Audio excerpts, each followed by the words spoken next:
Hey, hey, hey.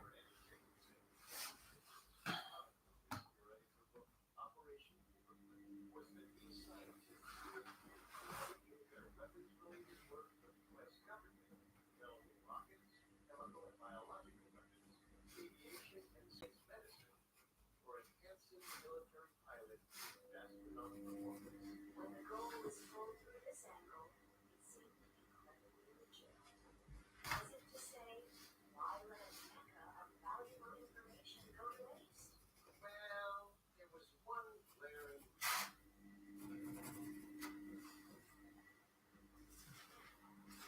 Namely, the scheme was akin to sleeping with the enemy, albeit a defeated one. Many of these scientists were members of the ruthless Nazi Party, which the US had just spent 6 years fighting to eradicate. On top of that, the sheer logistics of bringing the German Nazi researchers onto American soil were incredibly complicated. Each agency had its own procedures for permission work from expats. The U.S. Department of Justice would require background checks. Meanwhile, the Department of Labor had its own system for dealing with alien workers. And finally, lest the project actually make good on its promise and produce research, the Department of Commerce would need to regulate any patent rights. They didn't want any opportunities for the Germans to leave the U.S. at the end of their contracts and later try to claim exclusive rights to what they developed. Logistically, it was a kitchen full of cooks, all being asked to sign off on creating a strange document. They had no idea if it would even be worth such things. Still, some sort of decision had to be made regarding what was to become of Hitler's former scientists and engineers.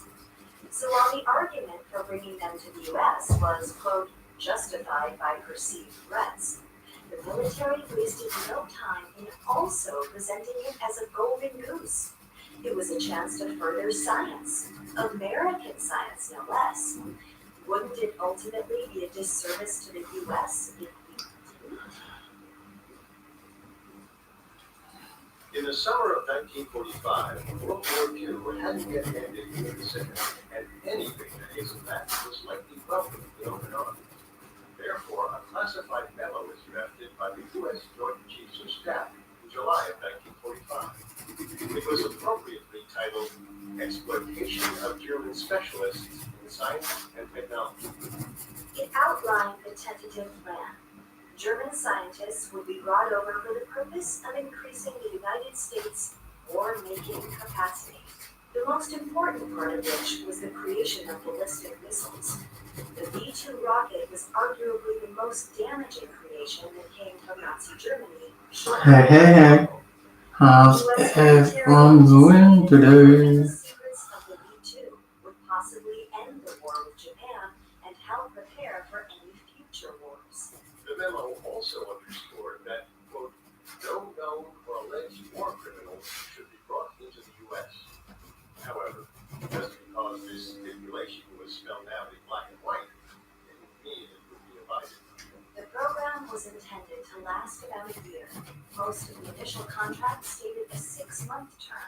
By no means was paperclip an offer of indefinite employment with the U.S. military. The initial list included 115 rocket scientists. Naturally, bringing over these Germans would require some collaboration with other Allied powers if they wished to avoid stepping on toes. And so, the U.S. alerted the British with a general overview of the program. Off this, the British asked to first employ a handful of these scientists in their own brief rocket testing initiative, dubbed Operation Backfire. The Americans agreed.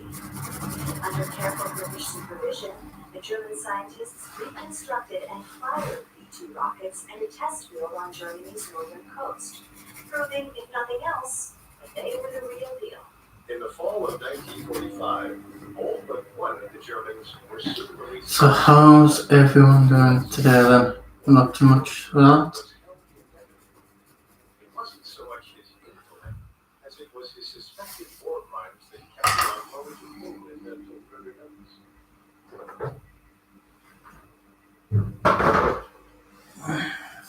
Dornberger aside, in September of 1945, the first group of scientists was secretly flown over from I'm good, yourself, but yeah, I'm as good as I can be, anyway. But yeah, up to it today. Oh, shit. Where have I put them at? Oh, there. Please, yeah, much appreciated for the likes. So what's your plans for today then? According to researcher Annie Jacobson, the salary of each German Because scientist mine are just $12,000 to work on this. per year, plus a Always get some of this one done and then some of another done. in comparison, And third, U.S. Department of Labor, the median salary for a I'm gonna have to get done off screen $8,800. at some point anyway. Whether that was an insurance policy to entice them to perform at their peak, share their most elusive secrets, remains to be seen. But keeping the Germans loyal was only part of the difficulty. When word got out that the military was shipping former Nazis into the U.S., it would be a public relations nightmare. Coming up, Hitler's chief rocket scientist, Werner von Braun, lands on American soil. Building is back on Disney Plus. Tell me more. This time, the stakes are higher than ever. I'm staring at 80 times. I got gunfighter. I made him a laugh where he couldn't decline. With a star-studded cast including Meryl Streep, let's talk about it. And when he's older. So, what's everyone's plans? Well, hope everyone's enjoying the nice weather we're having today.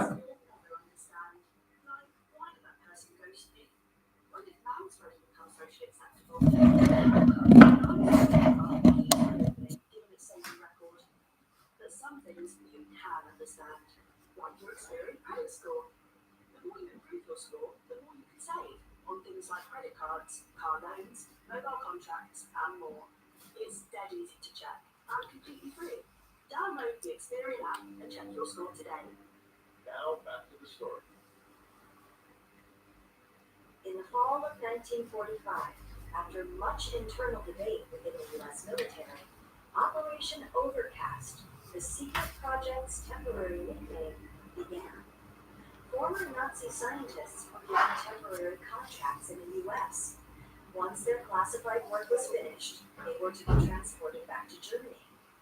Though a memo said no alleged war criminals were to be considered for employment, this seemed impossible to avoid, granted nearly all of the scientists had once been members of Hitler's political party. But Colonel Donald Hutt, who was heading out the secret operation at White Field, saw this as little cause for concern. In fact, he was baffled that why anyone would have bitterness towards these professionals. According to Hutt, all they wanted was an opportunity to work. Hutt was a strong advocate for the former Nazi scientists. After all, they would make his operation shine if they were as learned as everyone claimed. But Hutt could only do so much. If he pressed too hard for more amenities, even in the spirit of helping their research, he was met by crickets. As author Annie Jacobson put it, in Washington, the general feeling was that Operation Overcast was temporary, and that the Germans should be happy to have jobs. Around this time, Operation Overcast was renamed Operation Paperclip, after the little clips attached to the files of the scientists' applications.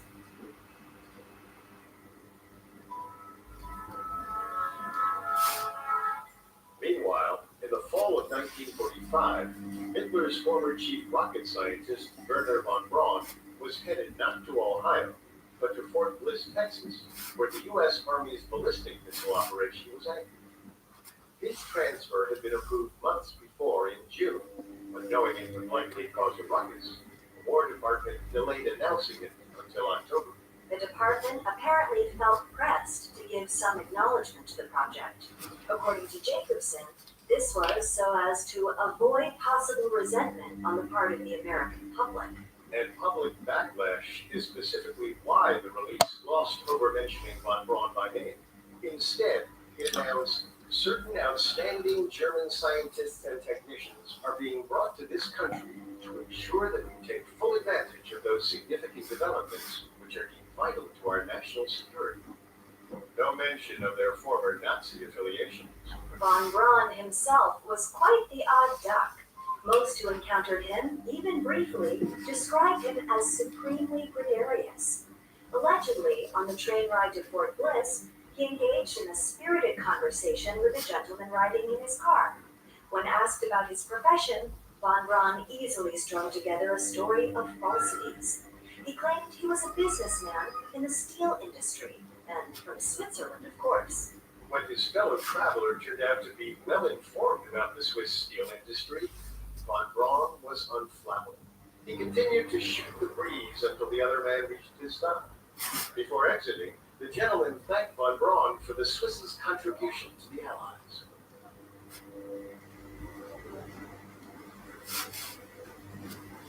Little did the man know that he had just thanked the man who had served as the chief of missile research in the German army, let alone that von Braun had also been an established member of the SS and the Nazi Party.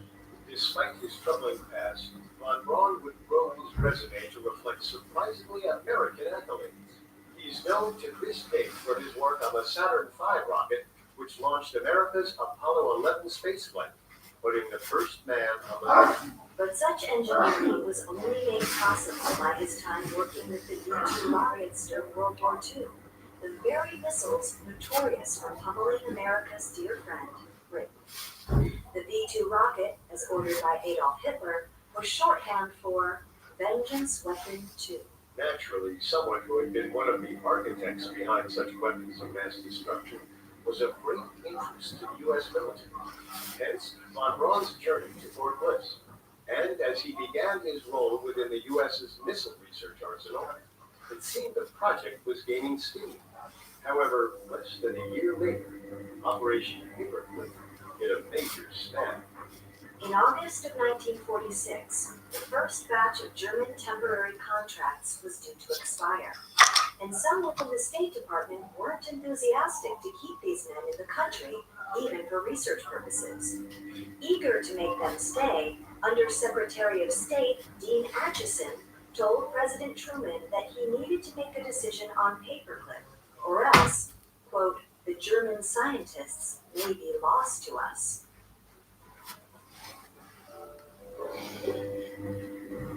Truman had a lot to consider. That summer, Russia was beginning to pull the strings of their iron curtain. The president's advisors told him that the Soviets would distract. The two countries were far past any possibility of being done. An earlier Joint Intelligence Committee report from 1945 indicated the Russians were well on their way to developing new nuclear weapons, in addition to biological and chemical warfare agents. With this in mind, Truman was pressed for whether or not he could do Paperclip.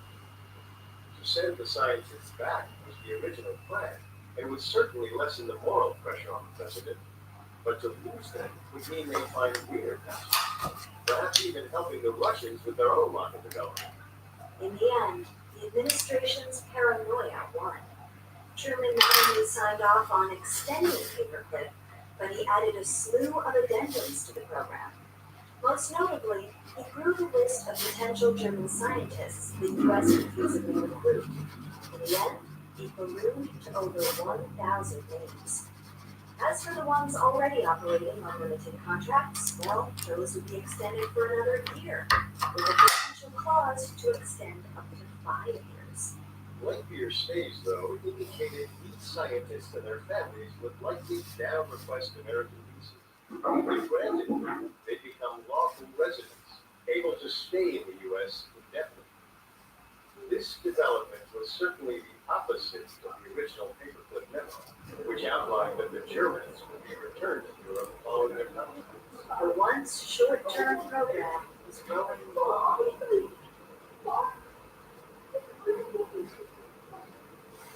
Just a few months later, by the fall of 1946, there were 233 former Nazi scientists operating in the U.S. under paperclip contracts, and a stunning 140 of these were in right field, though it appears none were thrilled about being watched carefully by the American higher-ups.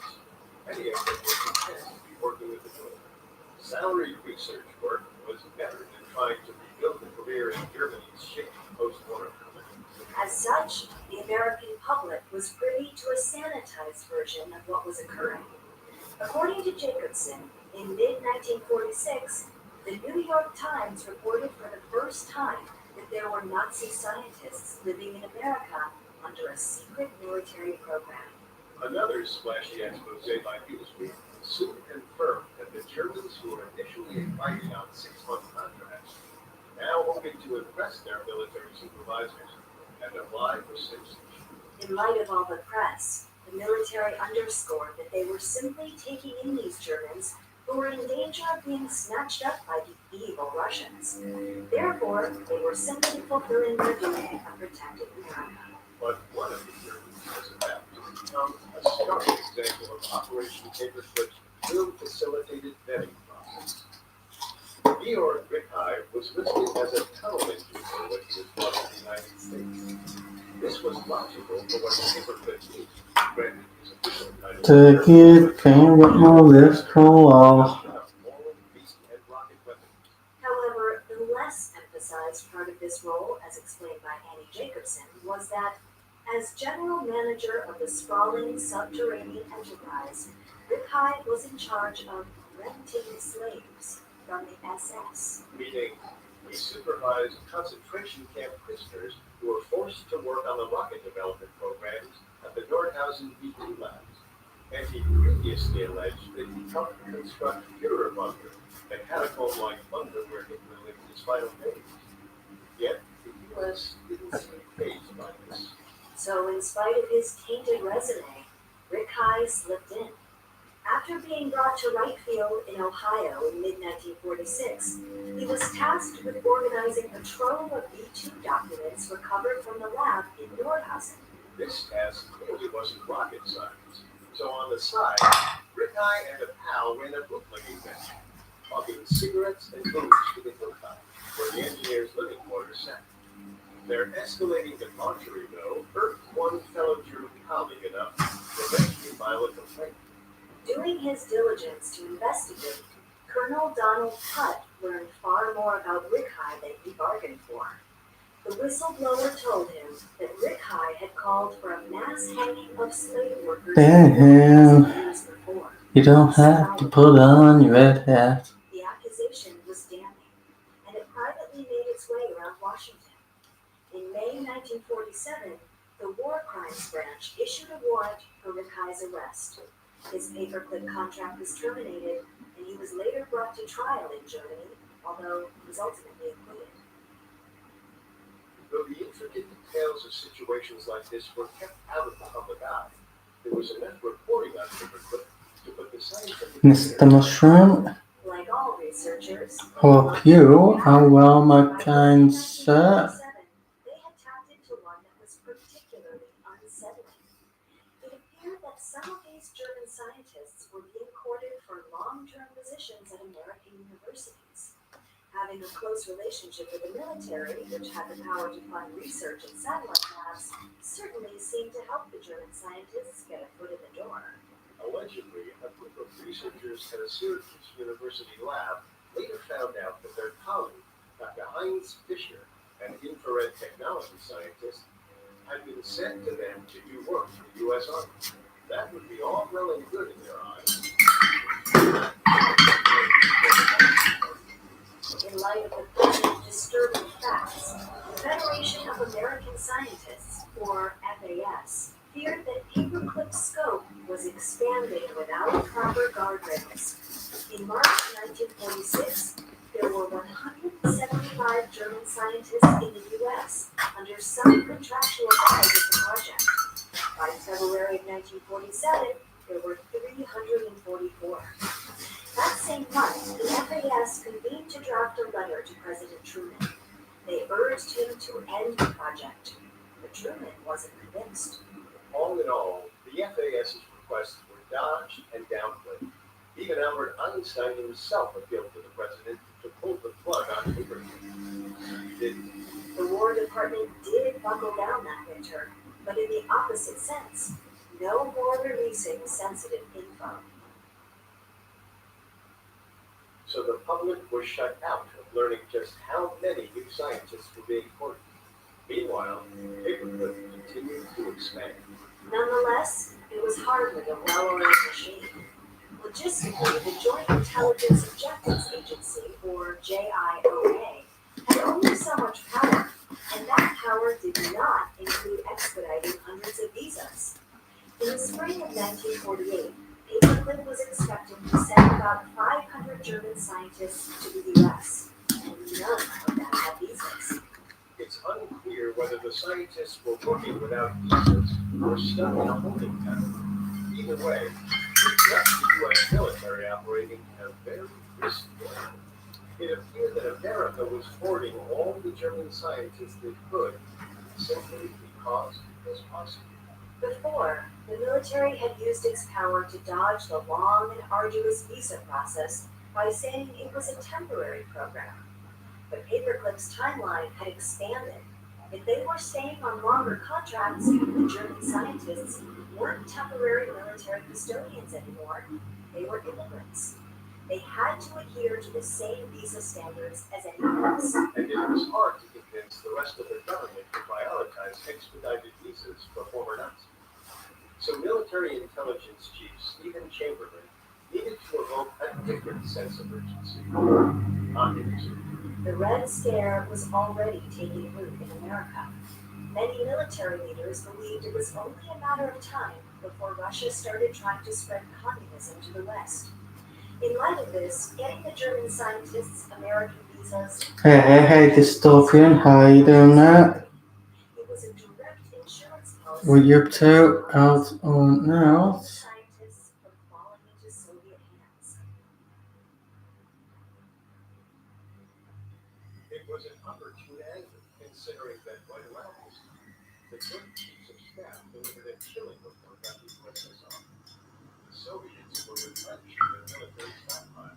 As if that comment's being muted, and yet you let you say hey. If you put something else in front of it, like. The USSR had cherry-picked not only a slew of German scientists of their own, but also entire research institutes. So how you doing in there? Reassembled 2 physics labs, complete with libraries and their researchers. For the U.S., as Chief Chamberlain told it, he created the German scientists. But you been up to much, or? Now it was a question of whether or not the United States Customs men to help build a hardy, rocket-based arsenal of weaponry safeguarded from the Red Menace. Subtext: more manpower, less communism. In early summer of 1947, Chamberlain heard Hope you haven't been there. hoping the FBI director Oh, dystopian there. I'm always daydreaming about you. I'm daydreaming about you on a daily basis. But will it be enough to get the German scientists' visas approved? There are some things you should always check, like the So you've been working on any presenting on the razor. A member party actually. drawings or paintings about? Another thing you should check is your Experian credit report, especially if you're looking to borrow money. It lets you understand what lenders say. Always. Increase your chances of getting the best. Yes. Very smexy cunt. There are some things you'll never understand, like why did that person ghost me? When did landspreading become socially acceptable? And how come that dinosaur theme park keeps reopening given its safety record? But some things you Terrible. can't understand, like your Experian credit score. The more you improve your score, the more you But, can save on things like I credit have cards, you. loans, mobile contracts, Just and more. Close. It's dead easy to check and completely free. There we Download go. the Experian app and check your score Let's see today. if I've done that right. the story. If I've done it right. In the 40s, the U.S. military's covert Operation Paperclip had been running for a few years. If things stayed on track, An estimated 500 German researchers would arrive in the States in 1948 without visas. So how come you haven't been feeling very creative with that? Military Intelligence Chief Stephen Chamberlain turned to FBI Director J. Edgar Hoover for help. He needed visas for the scientists expedited. Hoover's clout worked. 3 months later, the approved documents began to flow. But this led to another rigmarole about how the German scientists were supposed to enter the country under desirable means. It was a convoluted process. After arriving in the US, the scientists Because I think you are an absolute fantastic artist. Then they were to return through border crossing stations and present paperwork from the State Department and the Joint Chiefs of Staff to obtain their visas. Clearly, the controversial nature of the project incited the belief that technicalities, no matter how ridiculous, were to be upheld. In the end, these visa measures had fortuitous timing, given an international cataclysm was about to erupt. Just a month later, the Berlin blockade chilled ties between the U.S. and Soviet Russia. On June 24, 1948, rail and road access to Berlin's American zone were cut, courtesy of the Russians. On that day, the few niceties I remaining do apologise to USSR hear that. It also nearly solidified the public paranoia that communists were plotting against the U.S. The Berlin blockade was just beginning. In the early summer of 1950, communist North Korea invaded But South Korea. where I see it, To Americanize your creative style will come back to you. There was more reason than ever for the U.S. to grab as many German scientists as they could before the Soviets. October again now. Whoop whoop. Wrote to Colonel Hunt, calling for a mass recruitment for paper. I hope you do, Matt. Germany to America at once. and he got it. The project was soon aptly renamed Accelerated Paper. Dr. Carl Nordstrom chaired a new unit called the Scientific Research. Should be good fun. It should be like. Nordstrom was paired with the JIOA to evacuate, quote, especially dangerous top-level scientists out of Germany in a modified denial program that needed to be kept away from the Soviets at all costs. Code for deny the Russians access to these scientists. And more importantly, don't make the So what will you be doing for the first word then? Do you know any of them? This was Because I would like to see what you plan on doing for each word, like. 1. Scientists once deemed too dangerous were now eligible for the program. 2. The Joint Chiefs came to the federal purse and gave them $1 million to get the scientists to the U.S., an amount equal to almost $11 million. I think you're doing amazing work, mate. I'd love to see what you're doing for the October. Many of these coveted German scientists had absolutely no interest in being evacuated. They were, according to Davidson, likely too old, too rich, or too busy to be bothered. But there were 3 that could give up. Dr. Walter Schreiber, who was rejected from paperclip just 2 years before. Dr. Kurt Bluma, Hitler's former biological weapons expert. And Dr. Otto Ambros. All 3 were Class 1 offenders, the most serious denouncement from the civilian tribunals that occurred after the war.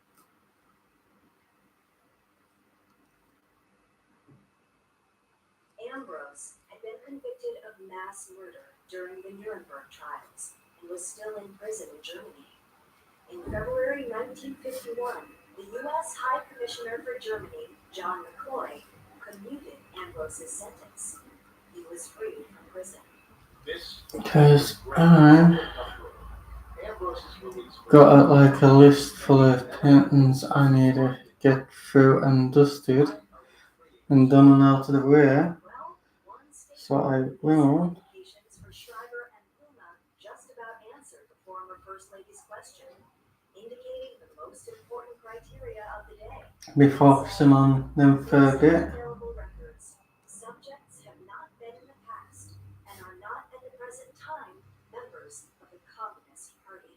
not Nazi Party, Communist The former adjective, once regarded as an affront to democratic ideals and ethics around the world, has been moved way down on the list of concerns.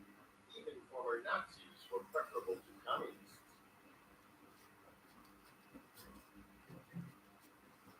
Luckily, freedom of the press was So I'm getting emails coming through. The Boston Globe certainly wasn't going to welcome Dr. Walter Schreiber with open arms.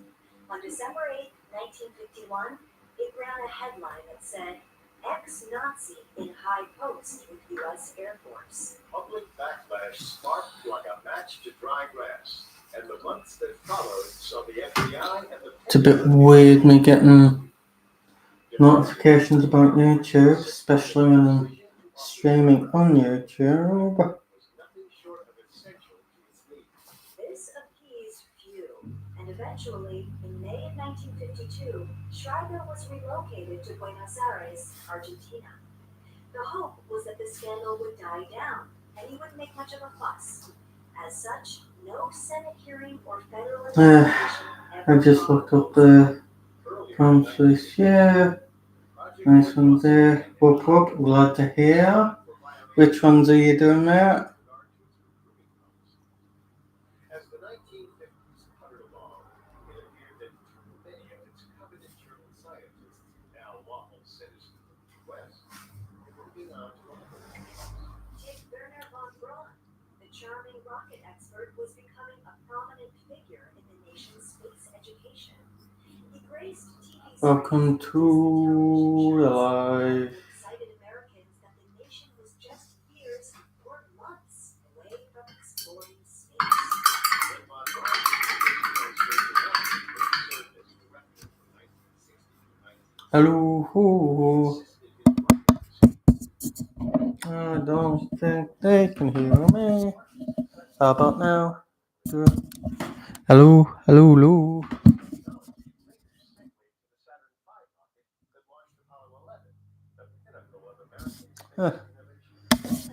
Hello, can you hear me on YouTube? Dystopian, are you on YouTube? Or have you got YouTube? Because I need you to do us a favour, bud. Find me and drink.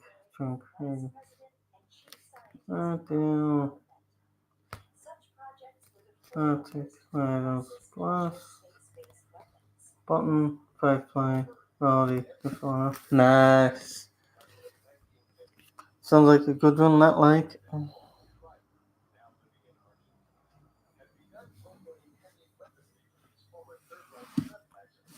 Puzzles. But yeah, there should be some decent prompts there for you, like.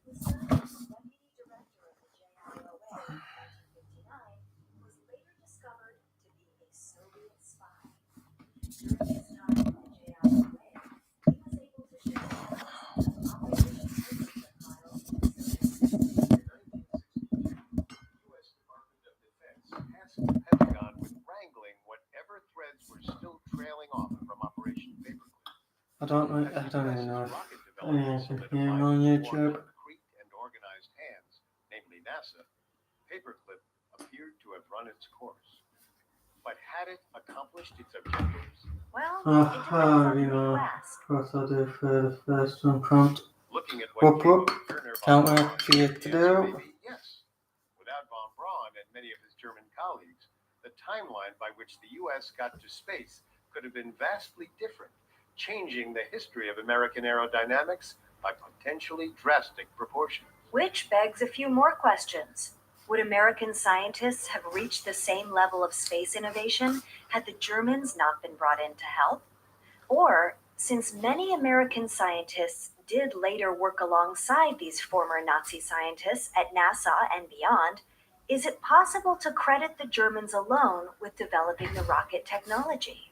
Collaborative research means that everyone brings fuel to the fire. Hey, Parsing out who brought what Rich. to the space table and Welcome when they back did so, to is a Dystopia. murky Didn't business, realize you'd left. I especially do granted the apologise chasm to you, of what bud. information still remains classified and what was purposely glossed over. For example, Jet Propulsion Labs co-founder Frank Molina's contributions to rocket development have lived in the shadows. Lecturer Fraser McDonald said, many of Molina's technical contributions I don't even know if this thing's actually working or not. liquid propellants to the theory of long-duration solid propellants. Though these pieces are different from what von Braun contributed, they were still Politics, of course, could be to blame. Give us a second, I am just replying to a message. One sec. Reacting as a Soviet agent. Uh, At the time, that was the enemy America was worried about. Nazis, as far as the government was concerned, had already hello? so the debate If you can comment as well, because I don't know if this thing's working. Never gone live on YouTube before. To be fair with you, this is the first time I've gone live on YouTube. You can hear me. If you give us a second. Can you hear me now? Can you hear me? Yeah. Because I'm unsure what the radius of this thing is. I don't know. I'm unsure what the radius of this thing is. The sound is cleaner, I think. Right, so much appreciated for double checking dystopian lad. Yeah, the snowball. Yeah, to be fair with you, I just got it today. And I was wanting to test the thing out.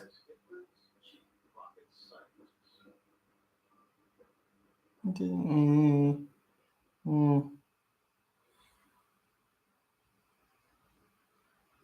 your own conclusions about the value of Operation Paperclip, but that's a decision best made once you know more about the whole picture.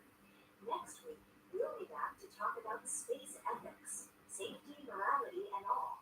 You can find more episodes. But yeah, how long have you had yours for? Not only does Spotify already have all of your favorite music, but now Spotify is making it easy for you to enjoy all of Are you using two phones? No, I'm on my laptop for my YouTube stream, like. And don't forget to follow us on Facebook and Instagram at Parcast and Twitter at Parcast Network. We'll see you next time. The Dark Side Out was created by Max Pepper. Because I can't stream on my phone at the moment on YouTube. Sound design by Kenny Hobbs, with production assistance by Ron Shapiro, Harley Madden, Travis Clark, and Joel Scott. This episode of The Dark Side Out was written by Mackenzie Moore. Yeah, I thought so actually after this phone, yeah. You'd be quite surprised, like. It's the main reason why I got that. Yeah, I just did that comment. I do apologise.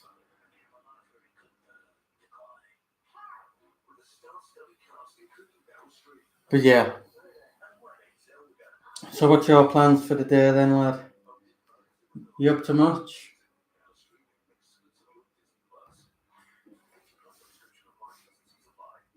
There are some things you should always check, like the RGB Hey, Lynn. How you doing? the setting on the laser. A member party actually is fancy dress. The other thing you should check is your Experian credit report, especially if you're looking to borrow money. It lets you understand what lenders see, so you can increase your chances of getting the best deals. It's dead easy to check it, and completely free. See you in seconds. Download the Experian app today.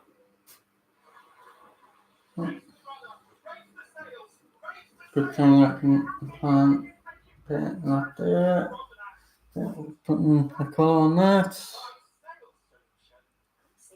Hey, welcome back to the stream. How you doing, mate? Much appreciated for checking it as well, lad.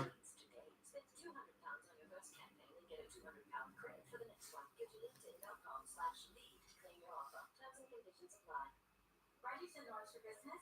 Get started with the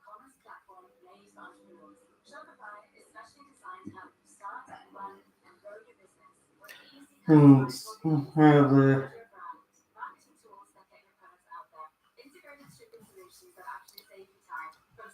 that's actually Christian. I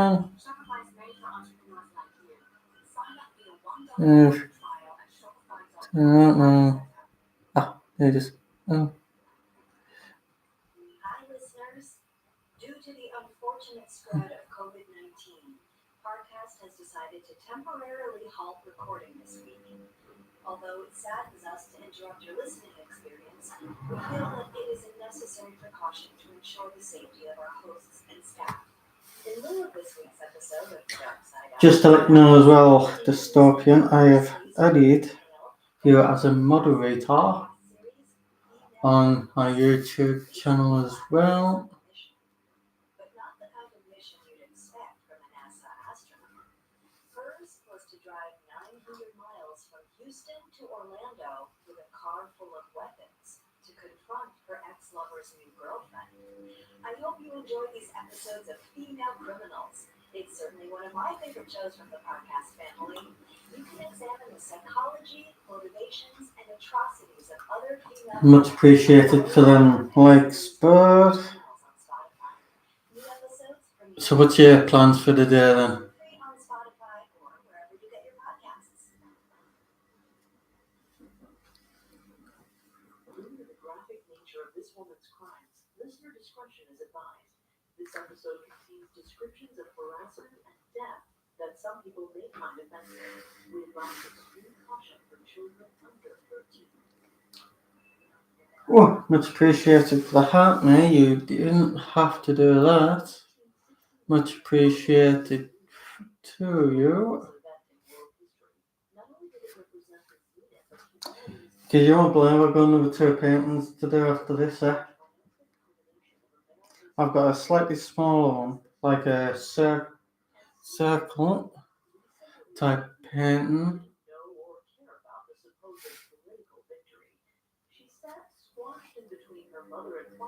I didn't.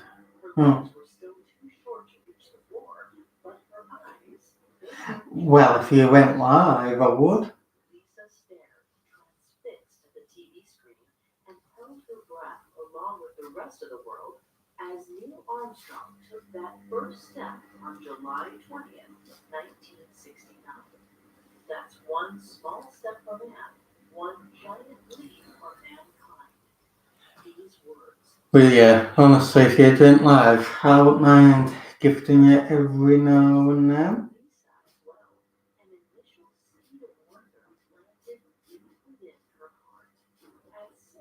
Lisa had no idea the lengths she'd go to chase that wonder. She never could have imagined that one day she would be one of the anointed few chosen to go forth into outer space. The knowledge would have filled her with joy. However, not every aspect of her future would be so awe-inspiring. On the contrary, Lisa would have been horrified had she known the dangerous decisions her future self would one day make. Decisions. So, what time is it? Wait, now where you're, Dystopian?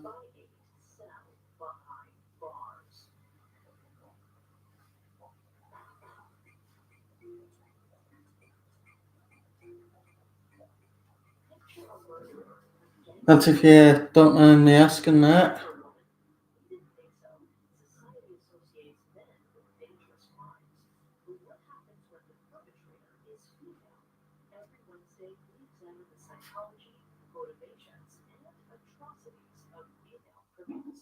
Hi, I'm Vanessa Richardson, and you're listening to Female Criminals, a Parcast original.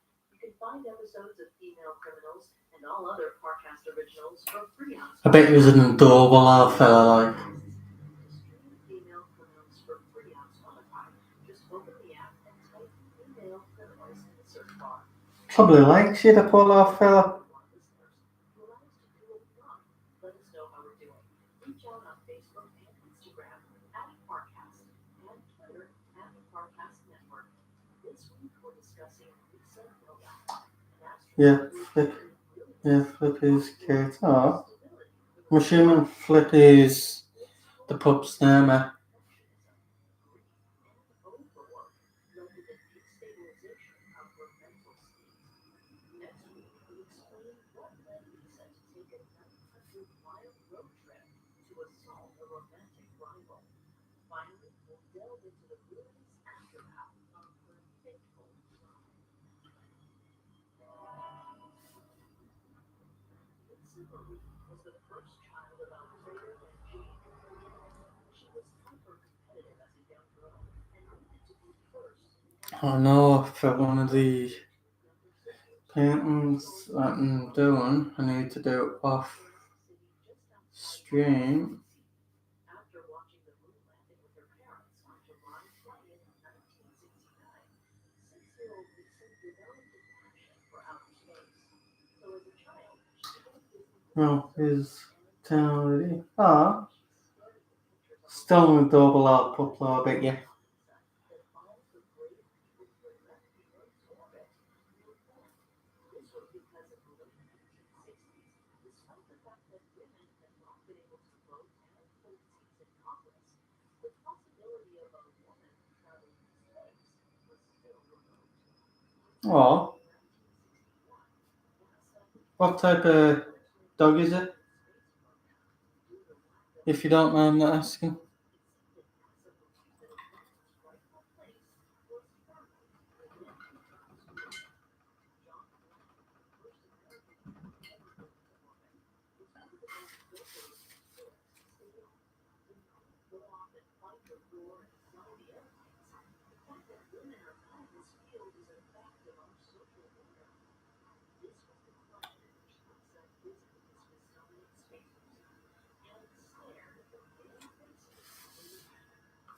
Yeah, pedigree, nice.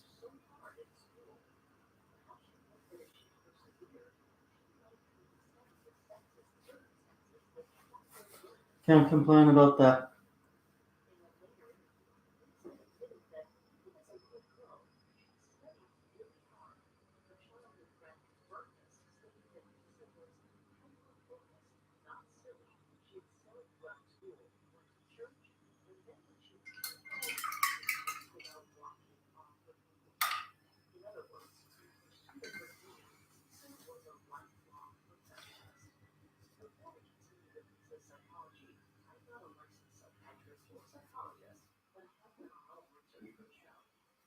According to Elizabeth Lombardo, a clinical psychologist, perfectionists have a condition of self-worth.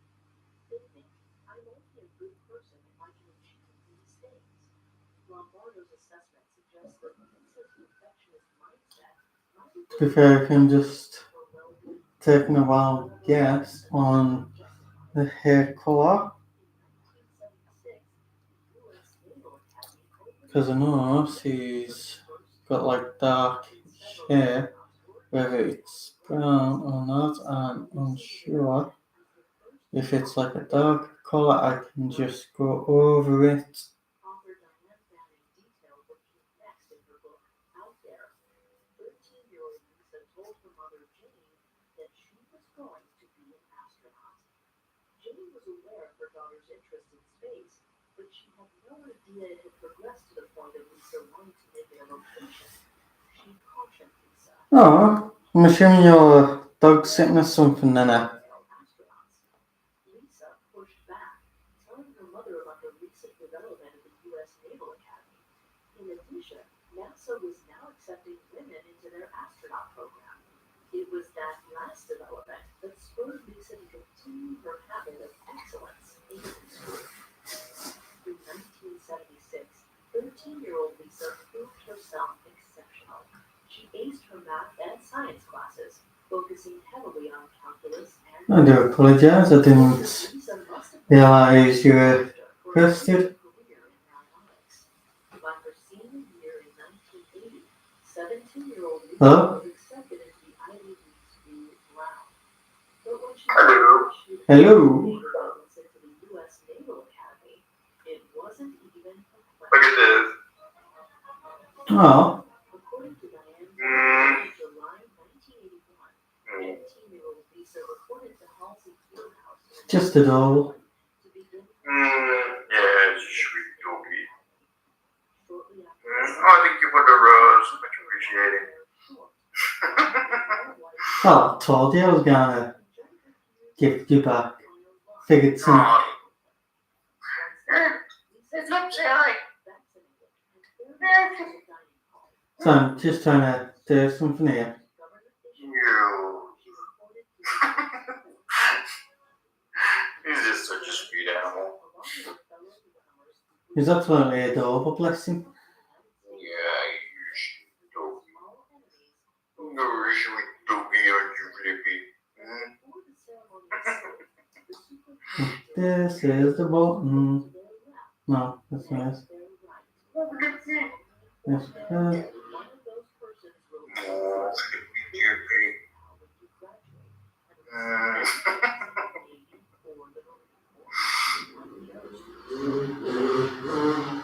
I don't know if that's right.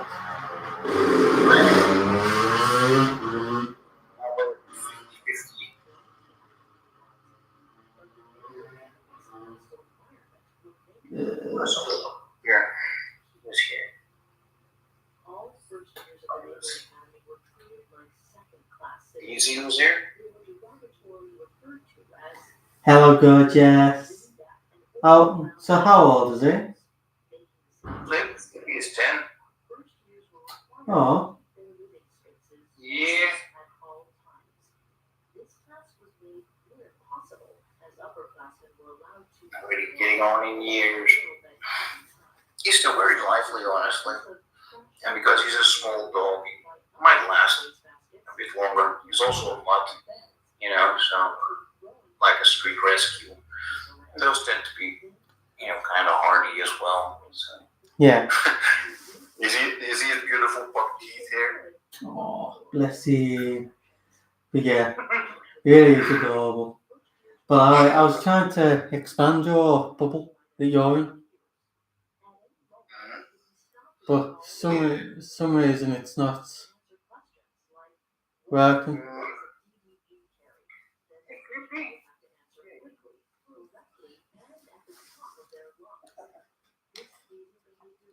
But so whose dog is it? Anyway? Sorry? Whose dog is it? Well, he's more or less my dog now. Oh, is it?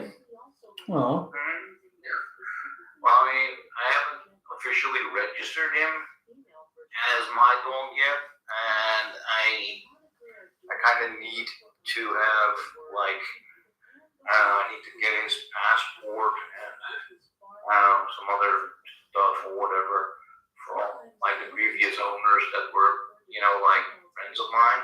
yeah. But he couldn't stay with them, unfortunately, because they were in a bit of a dispute with their neighbors and whatnot. Things were just kind of shit. It works now. It's put you as a big screen now, eh? Oh, look at his laugh face.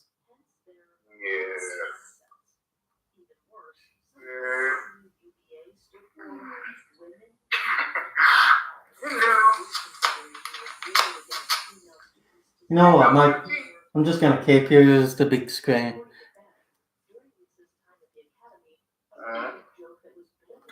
I guess it takes a couple of minutes to do it.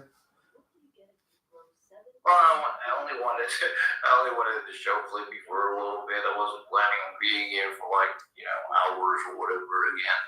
But Well, tough. I'm kidnapping you for the stream. Oh no, I've been abducted again. Flippy. Oh, The I am upside, glad, honestly. the upside we I get. am glad. So, go on. Okay. Well, I just wanted to say I am glad that I have a pet again because, I don't know, it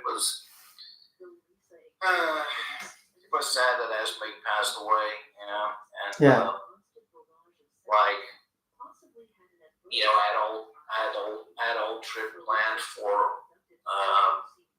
going to Japan and everything, and I didn't want to get another one before before we came back because I don't know, it just didn't seem right to get a pet here and then fuck off for like almost 3 weeks or whatever, and then Yeah, I get so that. But I, now that we're back, we have much more space and time, and it just feels nice to yeah, have a little buddy like this again or whatever. I mean, Tristan is still here, obviously, but he's a teenager, and he's like, I don't know, he spends most of the time in his room, just talking to his friends and whatnot. Like, sometimes I hardly see him in a day. So yeah. Now, the way I say it's not bad. So, out of curiosity, how old is your son now anyway? he just turned 17. Not bad, not bad. Yeah. Does he get up to mischief or anything? No, not at all, really. He's just he's a very good kid, really. I mean, he's a teenager, but so he can be difficult at times these days again. But I don't know. In general, he's just a very good lad. And I don't know. The only thing that I find a little bit difficult nowadays is that he doesn't. He's almost sometimes he's outright hostile towards the dog. He just doesn't like the dog, and I don't know, because the dog needs care and attention, and he doesn't want to have to take the dog for a walk or do anything for the dog. And it's kind of sad, but yeah. It is but the way I say it, the pup has you. So, Yeah. And I take him for walks and whatnot all the friggin' time. We go have do all kinds of stuff. I even take him into town with me. Sometimes when last night when we went to go get some kebab and whatnot, I just took the dog with me. it's not bad. Good as well. Let's just take the dog and get some kebab. Why not? Do you know them streams you used to do when you go out on your walks and that? Yeah. Well, I actually did I actually did that as a guest streamer earlier. I was on for quite a while, really, for I don't know, 2 hours or some shit. It's not bad. And and we actually walked around quite a bit, and did. And I showed some Dutch windmill and the local park, where I usually go to walk the doggy. Because I was thinking maybe you can actually do that every now and again. Stream while you got the dog out on a walk. Yeah, why not?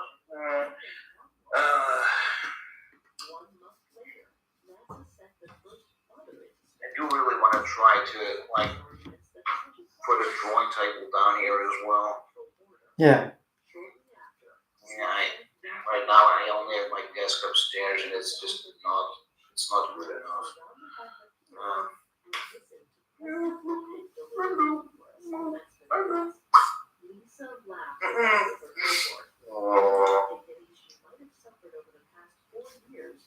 But yeah. See, for me personally though, when it comes to your art, you really are a fantastic artist, Oh, thank you. I do appreciate that. I mean, I don't know, like I said, I haven't been very inspired to, create stuff recently, and I actually had an exhibit, not 2 weeks ago, or something like that, and honestly, like it didn't go well. I wasn't prepared really, and just kind of just threw a whole bunch of stuff together and just displayed it and whatnot. But like I didn't sell a single thing during the exhibition. So hey, Flippy, oh no. Flippy. Flippy. You adorable old fella. Yeah. Flippy the bush kangaroo. Just so you know, if you ever invite me to a party or anything, you've got that dog, that little pup there with you, I guarantee you, the only place you'll find me is in a corner making a fuss over that dog. That's the only way. Yeah, that's the only way you'll get me to a party. Make sure that pup's there. Aww. Oh, that's nice. You don't have a dog, do you? No, mine passed away a few years back. Why not? Because it's one of the few reasons why I'm glad I asked. Do you know? I think I actually introduced you to her. Do you know the Norwegian artist Malene Moore? No. Oh well, it's a bit hard to explain who it is, but she is an artist. Yeah, you do. She's in that Discord group I invited you to. Hello, honey love. Because that Malene Moore, she's the one that done the drawing of me and the dog about a year, 2 years before the dog passed away. And hey, honey love. Oh, you actually had a dog? I didn't know. Yeah.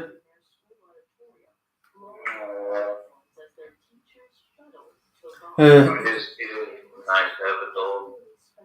Yeah, I just don't really have the time for a dog these days. And let's face it, it wouldn't really be fair on a dog. Oh, look, man. I mean, like, if you just put a dog basket in the store or whatever, you can just easily keep a dog at the store as well. I'm pretty sure. Yeah. And I think you have plenty of time to go take it for a walk or fun. See, I really couldn't do that because I can't have another dog, like a dog that comes to work with me. Because the last time I done that, the dog got real protective of some of the staff when a really awkward customer came in. Yeah. That's kind of odd. Well, of course, you have to train it properly and whatnot. Yeah.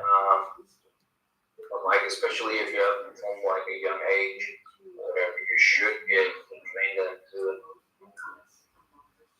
be in their place, just do simple things and whatnot. Yeah.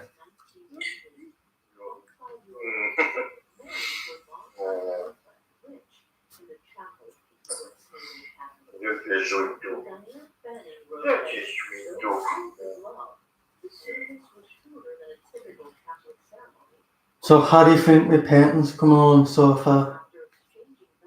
I don't know, can't see Kate. Put it on the big screen. Right, let's see if I can do this.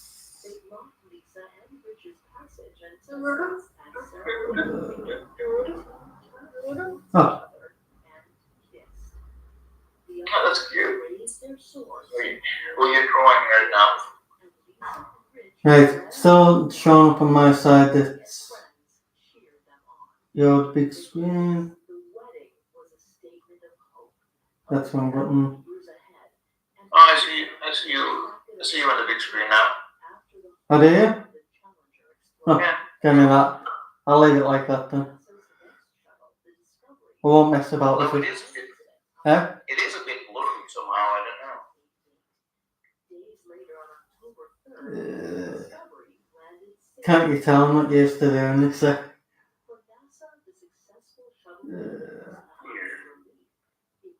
let's try doing that. It may take a couple of minutes to switch. I don't know.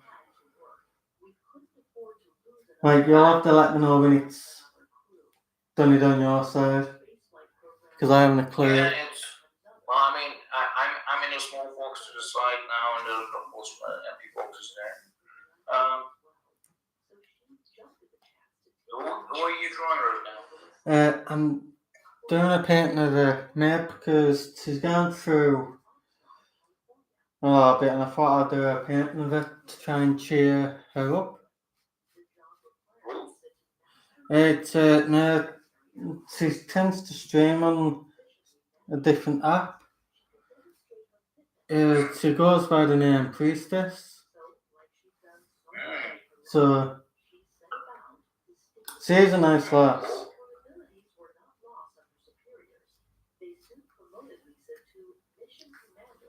Hello, good, yeah.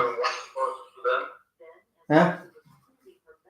You're doing what process with that now? Yeah, but it's a slightly different one I'm doing for her. Instead of a wanted dead or alive, I'm just doing like a wanted alive. Yeah? Yeah, that's cool.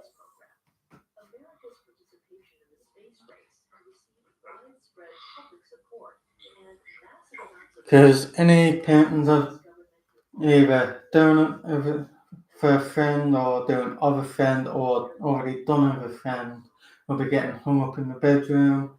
Anything else will be getting hung up in the living room. In this room I'm currently in anywhere.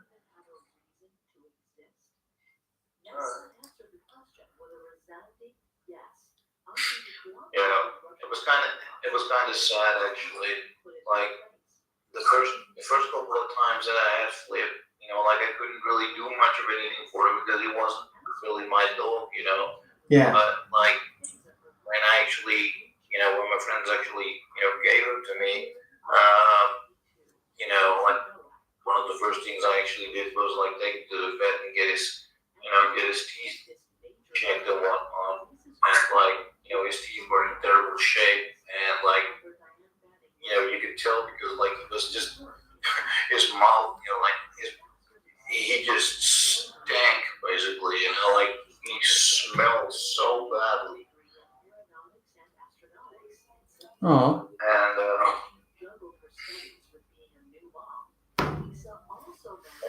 now he doesn't anymore. Now he's he had a bunch of teeth pulled and got some antibiotics and whatnot, and now he's just doing so much better. Oh.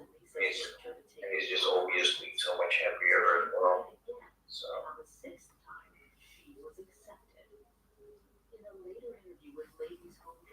I'm just really glad that he's doing better.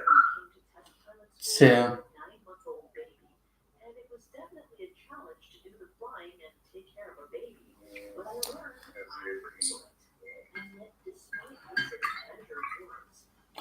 Right, I know everything on this paint is going to need a second coat, but I can do that next stream. I am going to end it here in a minute. Where's that now? Yeah. Just so I don't forget it next time. Yeah, that's good. I also do a couple of things. Yeah. Yeah, you can tell I'm going to have to touch, like, add a second coat to some of these colour, like.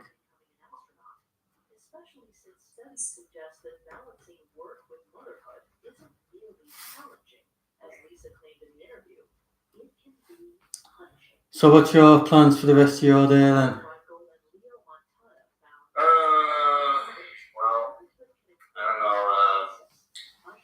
Honestly, I have quite a couple of things that I still need to do. I have a shitload of laundry that I need to fold. I need to probably get a few groceries. I probably need to walk this little guy again. And yeah. It's not bad. Tracy, Robert. Hello, Tracy, Robert.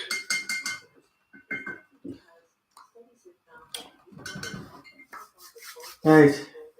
That being said, Mr. Dystopian Sir, I will let you go. Alrighty. Don't miss me too much now. And I promise you I'll try my hardest not to daydream about you all day. I'll try to contain myself, okay? That's all I ask. Have fun.